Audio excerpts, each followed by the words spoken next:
Welcome back, and the two would win. Today's two would win comes to us from Aaron Jordan, who asked the question.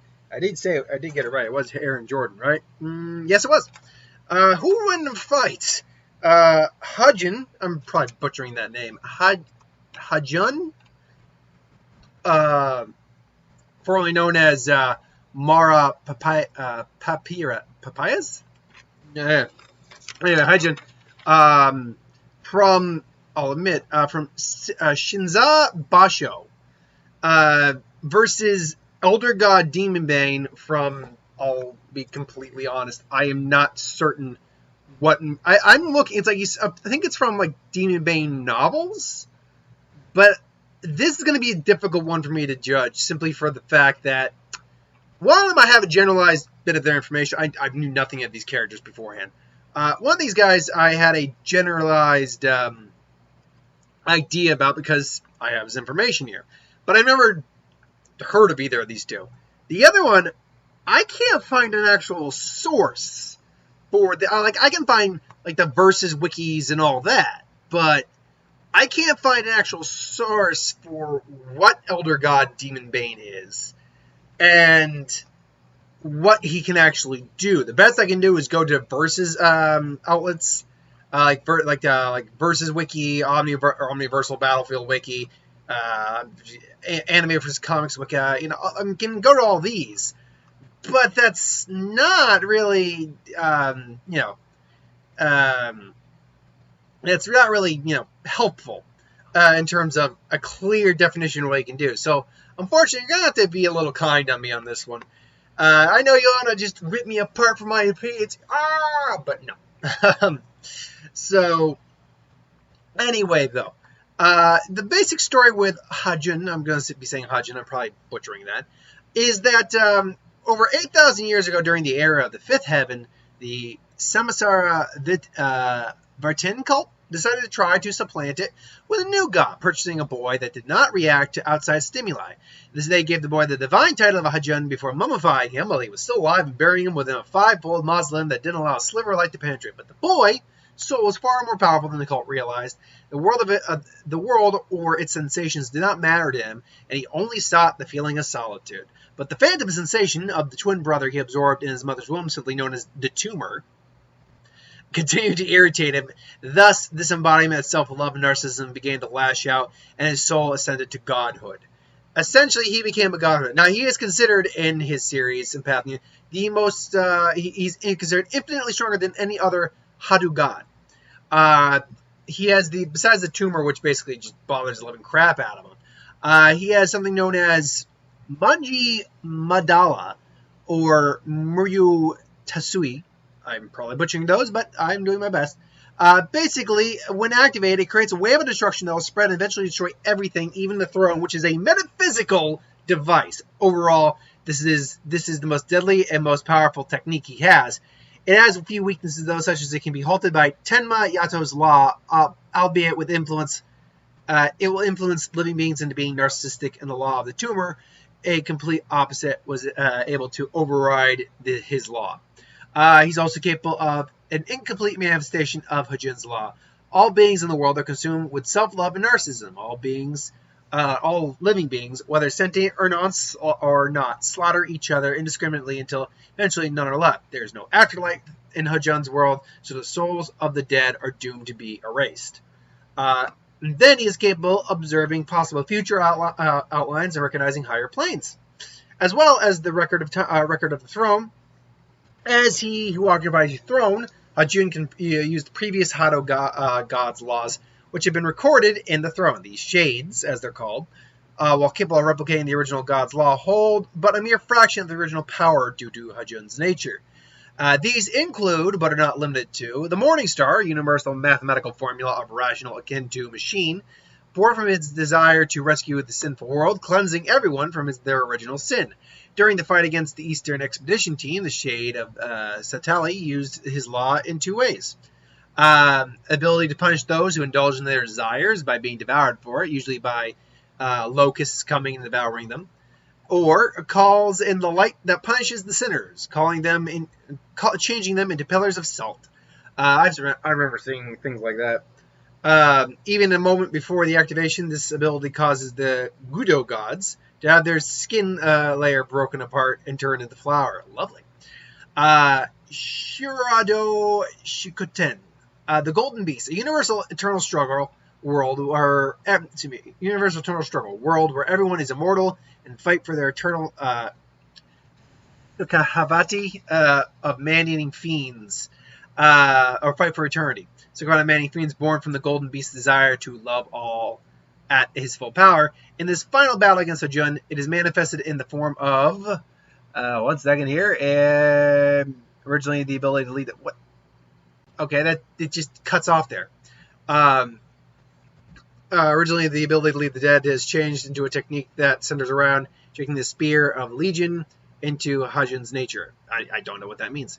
The Mercurial Snake, denying growth or advancement, world's eternal spin, law transcending time axis, rumbling Cadius, causing the universe to leap during the final struggle against Hajun. Mercurial has shown the ability to use. It just keeps cutting off. Basically, another one creates a black hole, allowing any form of change. Universal suspension of tilting time and all of creation, not allowing any form to change. Essentially, like a pure reality freeze.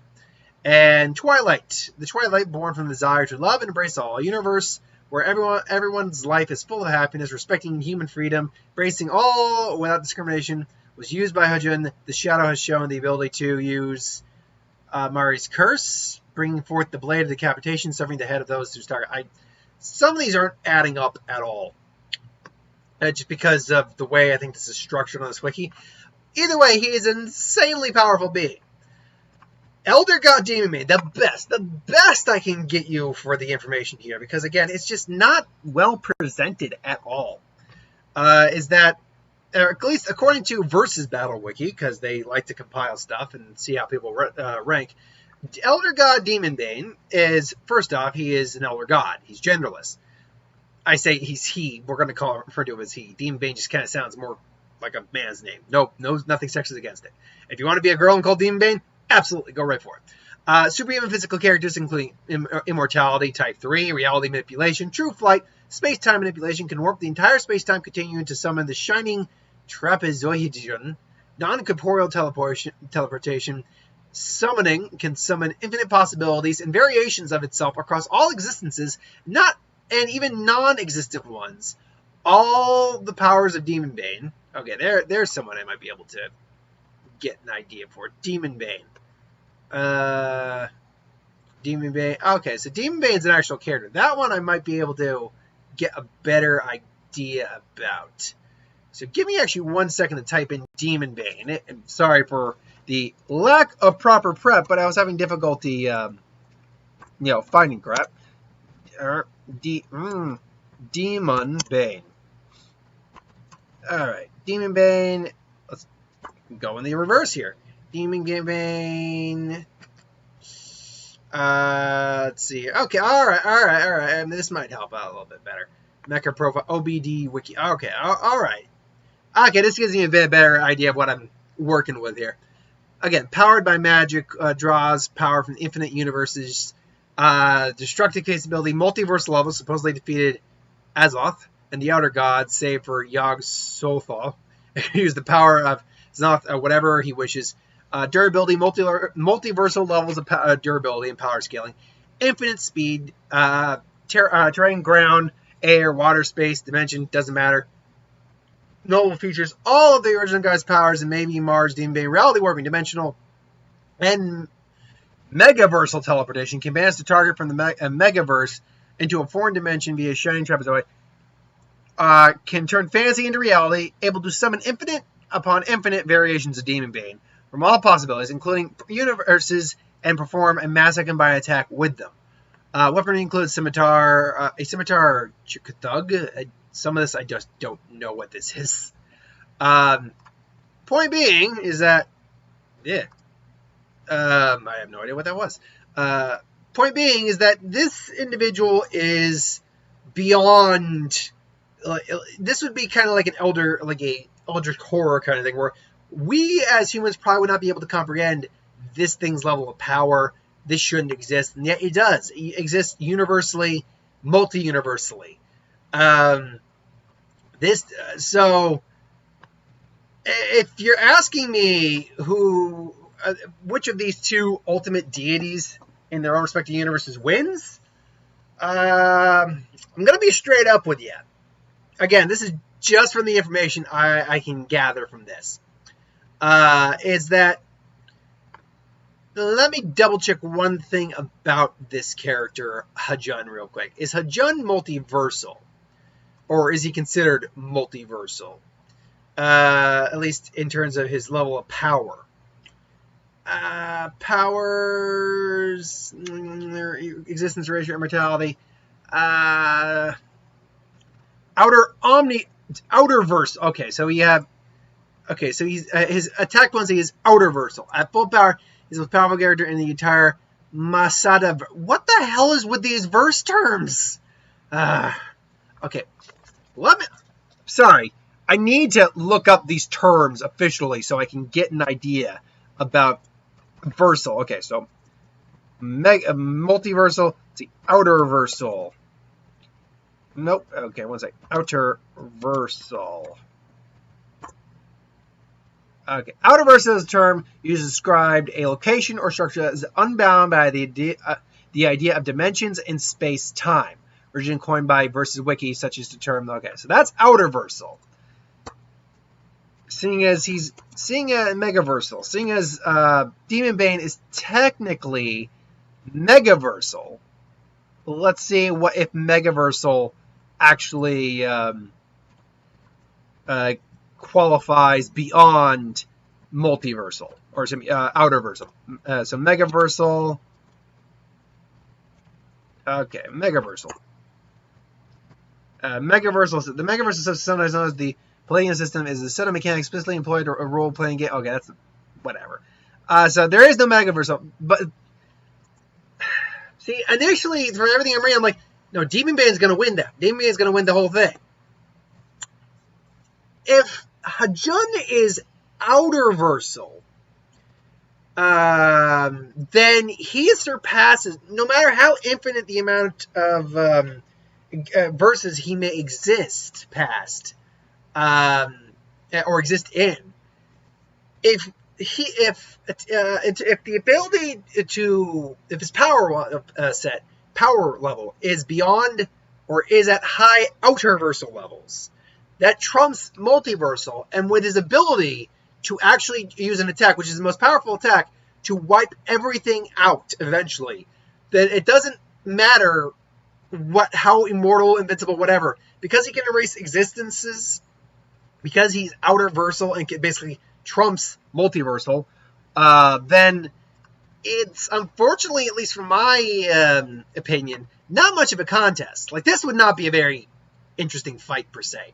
They would eventually clash for a bit, and then one would wipe out the other. Because they're gods. They don't care about you at all. I'm going with Hajun. Or Hajun. Just because if he's outerversal versus the multiversal, that already puts him much higher up on the pecking order than Elder God Demonbane. Add on to that he has abilities that will literally wipe people from existence anyway, and can easily destroy. Plus, he has a laundry list of other abilities that would be on an outerversal level, not a planetary, universal, solar system, nothing like that. Outerversal level. Then, yeah, I gotta say it would be Hajun. Hajun would win this. That is my opinion, clearly. Again, I knew nothing about these characters going in. Quite frankly, I still don't think I know much about them coming out of this. So, yeah, I'm going with Jun. Let me know if you think different. Totally cool if you do. I'm not going to argue anything of the sort with that. Till then, thanks for watching. Hope you enjoyed, and I'll see you next time. By the way, I'm actually going to do 2 what-ifs today. Don't worry, the Pokemon My Hero Academia what-if, the first one will be tomorrow still. But the reason for that is I had initially written down the suggestion I had for that what-if today. And then I couldn't find out where it was. I'm like, did I forget to write it down? Like, okay, I might as well choose another one. Then I chose another one. Then it turns out, wouldn't you know, that I found I just wrote it in the wrong place. So I'm just going to they're both one-shots, so I'm just going to get those out of the way real quick. Till then, though, thank you for watching. Hope you enjoyed. Like, comment, share, subscribe, and I'll see you next time.